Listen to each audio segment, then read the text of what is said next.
Vendredi 21 février 2025, bonjour à tous et bienvenue à ce bulletin d'information.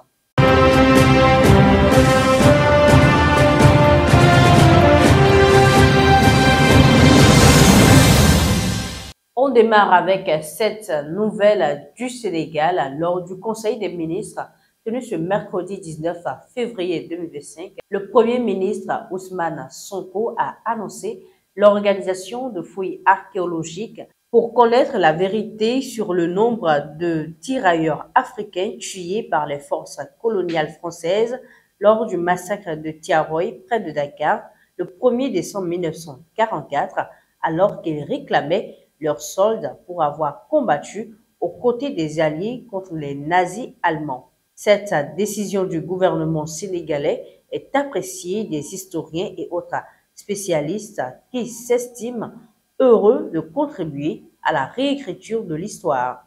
Et ceci bien qu'une date ne soit pas encore fixée. Puis au Bénin, on apprend des sources locales que le gouvernement est frappé par un deuil. Le ministre des Enseignements secondaires, techniques et de la formation professionnelle, Yves Kouarouchabi, a perdu la vie dans la soirée d'hier 20 février 2025.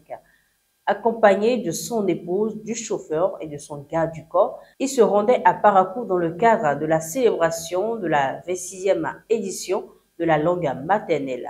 Si son épouse et le chauffeur se retrouvent dans un état critique, il n'en est pas de même pour le ministre et son garde du corps. Ils sont tous les deux décédés. Un drame qui plonge le gouvernement et le peuple béninois dans le deuil. Un drame auquel Iroko Media TV n'est pas insensible. Toutes nos condoléances à la famille éplorée et au gouvernement béninois. Et en Israël, dans la soirée de ce jeudi 20 février 2025, des explosions ont été entendues dans des bus à Bat Yam, dans le centre-ville d'Israël. L'annonce a été faite par la police israélienne qui évoque une attaque terroriste présumée.